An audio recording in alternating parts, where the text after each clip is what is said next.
There's 3 reasons why a lifetime Samsung user had to switch over to Apple. Now, I've always been a Samsung fan. Back when everyone had Blackberries, I had the S4, S3, or whatever was out at that time. I think I even still have it here with me now.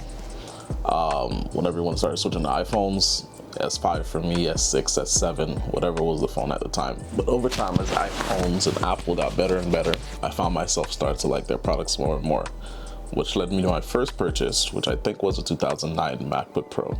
I was getting ready to do videos and photography at the time, and so I thought a MacBook was the best option for me, as the Windows I had at that time, which was not surprisingly a Samsung Windows laptop, it didn't do too well for me. So I ended up switching over to the MacBook. I got the MacBook for the Final Cut program, started using Photoshop and all the other stuff on there. That's when it started. I started seeing what everyone was saying about Apple was kind of true. I mean, in terms of using the system versus the Windows system, there was less bugs, there was less problems, there was less issues. And I know the rumor everyone has about iPhones not catching viruses. I don't think I've ever caught a virus with my MacBook. And so I still had Samsung phones obviously at the time, Samsung products. And as time passed, Apple just kept getting more popular and more popular. And it got to the point where I ended up getting an iPhone. Now, I still had my Samsung at the time, so I kind of had both phones that I was playing around with. But eventually, I kind of started using my iPhone more because, let's be honest, everyone was on iPhone. iMessaging and all the other apps that are integrated with Apple, it kind of made it easier for me to use in everyday life. Not many people that I knew had Samsungs, so it's kind of tough kind of getting away from the fact that pretty much everybody was using it. Which brought me to last year is when I officially made the switch over to iPhone completely. I had a S20 Ultra at the time, and I went into my phone provider and basically I got an iPhone 14 Pro Max, which at the time was before the iPhone 15 obviously. And I'm a big ecosystem guy, which is my first reason. So when I have a phone or when I have a brand, I try to have everything pretty much the same, which kind of sucked for me when I first got my MacBook, because the Samsung laptop that I had, I wanted to keep that because I love the laptop itself, but it just didn't work out for me. And so when I got my first iPhone 14 Pro Max last year, I'm a person that goes all the way with it. I need the watch, I need the headphones, I need everything. When I had my Samsung, I had the Galaxy Buds, I had the Galaxy Watches. Whatever accessory Samsung had, I pretty much had it as well. So I did the same thing pretty much when I got iPhone. So my first purchase after the 14 Pro Max was the AirPod Pros. Now the AirPod Pros, in terms of headphones compared to the Galaxy Buds, sound quality for me was more or less the same. It wasn't anything too different. The noise cancellation was good. The thing I liked that Apple did with the AirPod Pros was the integration into, I guess, the ecosystem itself.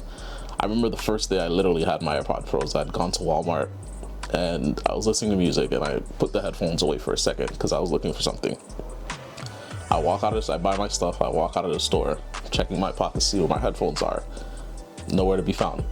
So I remembered when I got the headphones in the keynote that Apple had, that they had the feature on Find My Phone that allowed you to basically see where your AirPods were.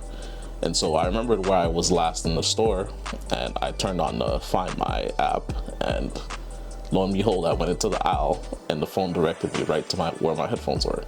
And I thought to myself, I'm like, if I had my Galaxy Buds and I lost them in that store, had I not remembered where they were, I probably would have had to go buy a new set of Buds. And that's one of the things that kind of pushed me more towards Apple. Eventually, when the Apple Watch Series 9 came out, I ended up getting an Apple Watch, and that was my first Apple Watch because, again, like I said, it was Samsung before, so I had all the Samsung watches that previously came out. And I was quite surprised by the Series 9 watch. When I would see it before, when people would use it, it would kind of seem very, like, it didn't seem like it had that many features to me.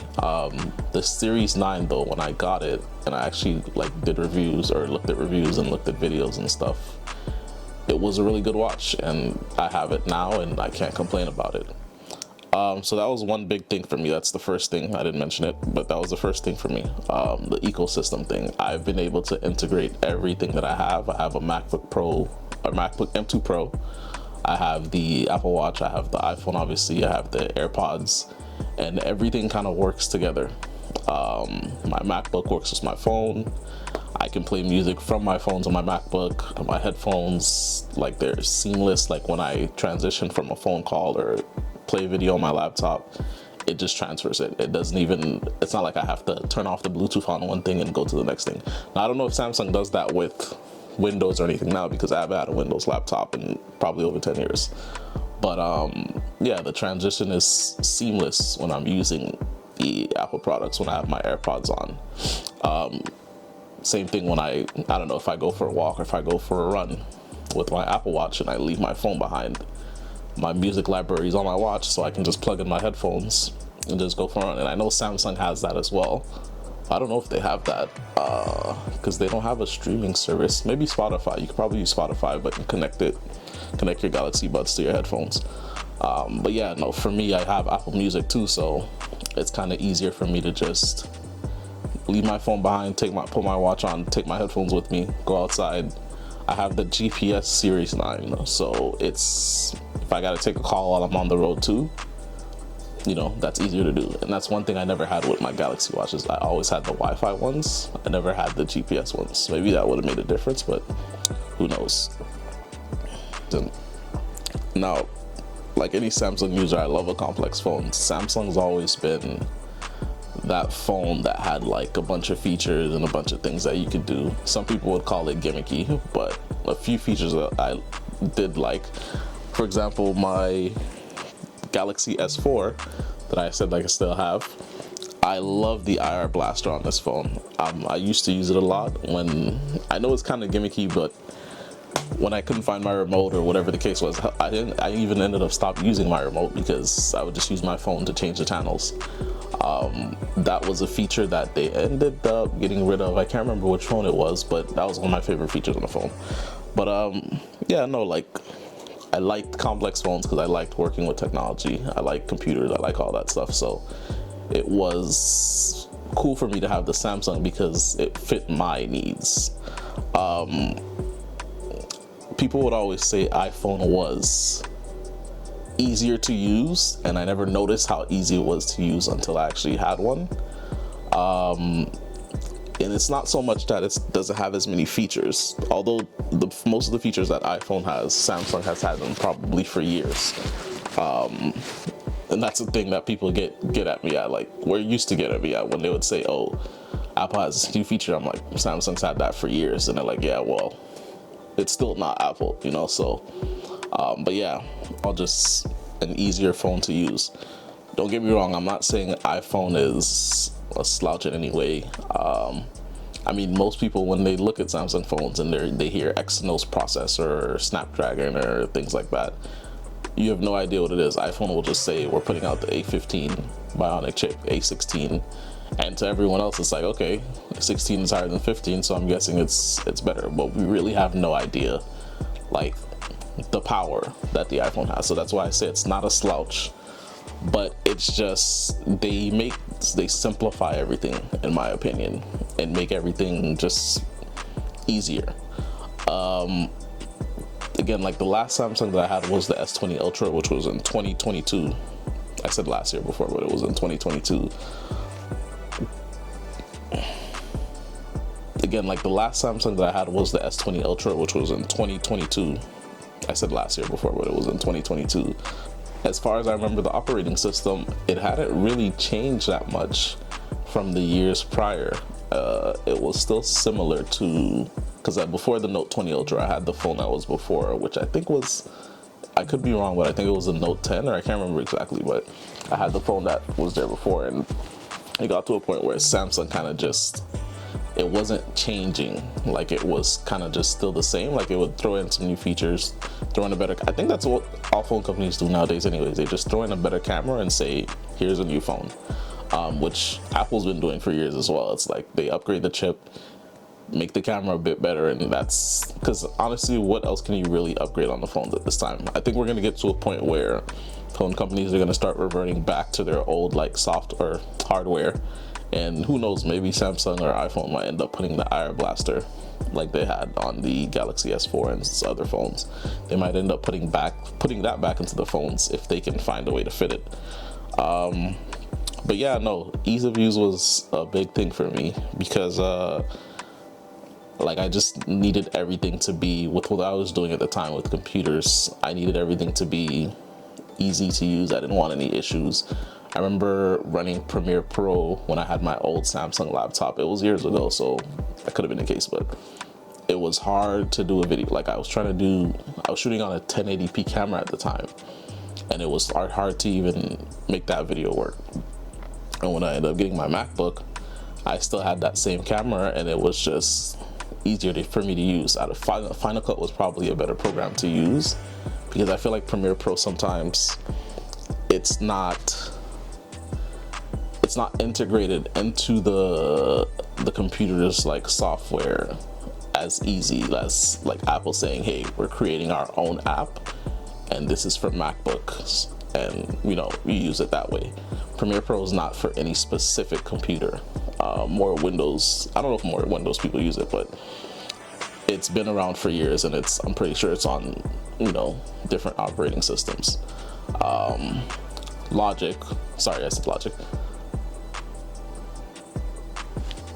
Cut was made for Apple, and that is what I was using in the beginning until the MacBook M2s came out, and they had the Silicon software, and I kind of transitioned over to Premiere Pro because that's kind of what I started with. That's what I was still more familiar with. I would still use it on the MacBooks that I had, but on certain things that I felt like it was too slow, like I would just go to Final Cut because I know it'd be faster to do the work that way. But yeah, no, ease of use was my second reason. iPhone and Apple products just seem a bit easier to use than Samsung.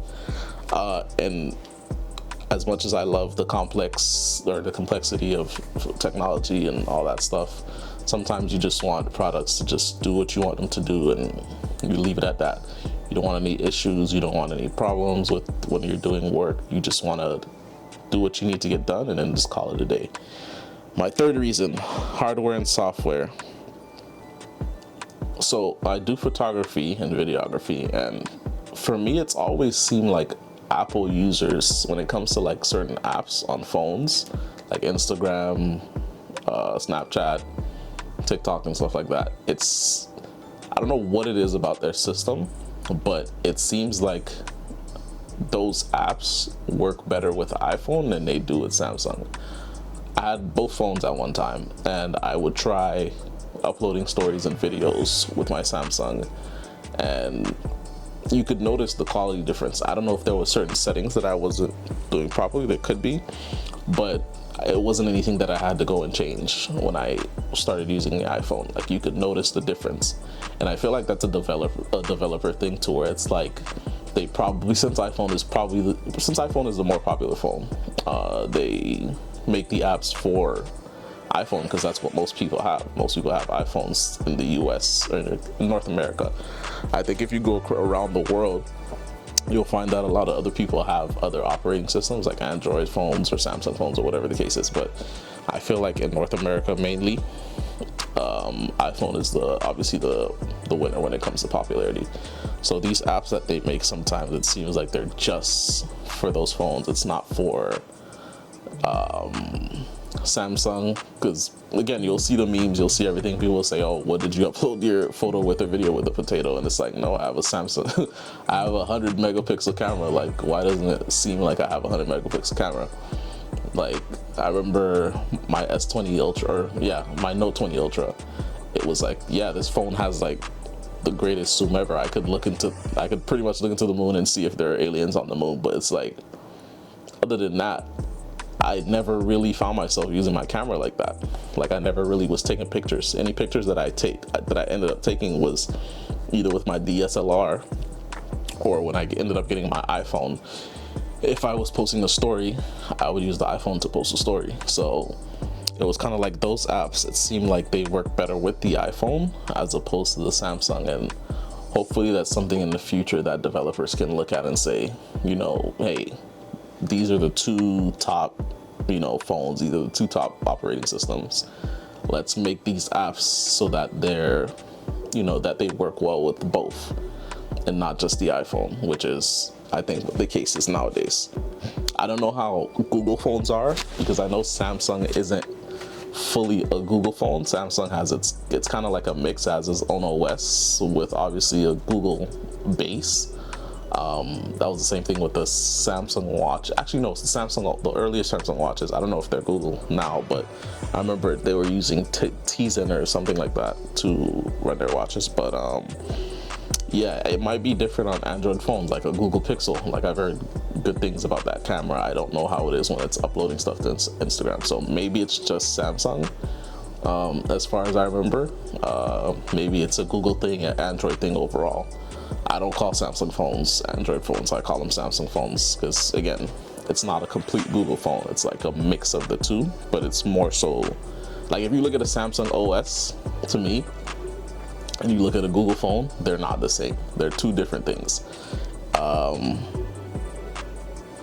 That could be a reason, excuse me, that could be a reason why that's the case, why it's harder for apps to, you know, work with Samsung phones. All those are the three reasons why I ended up leaving Samsung. And I know they have the S24 now that just came out, so who knows, maybe I'll do some research on it and end up getting it and having it like I did with my Note 20 Ultra and my 14.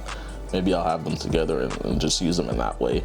But that's pretty much overall why I switched to Samsung. It wasn't because I didn't like Samsung. I still love Samsung. It's still my favorite phone company, but it just became to where what I ended up doing, like, it was hard for me to have the iPhone, or sorry, have the Samsung, while iPhone was the easier thing to use for me.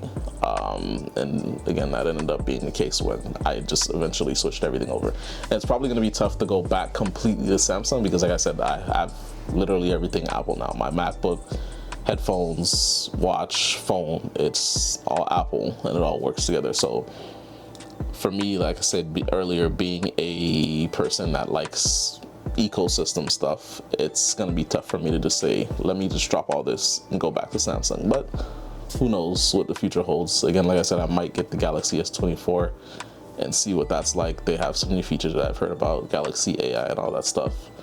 Maybe it'll be the thing that brings me back to Samsung. Who knows? But for now, I'm rocking with the iPhone.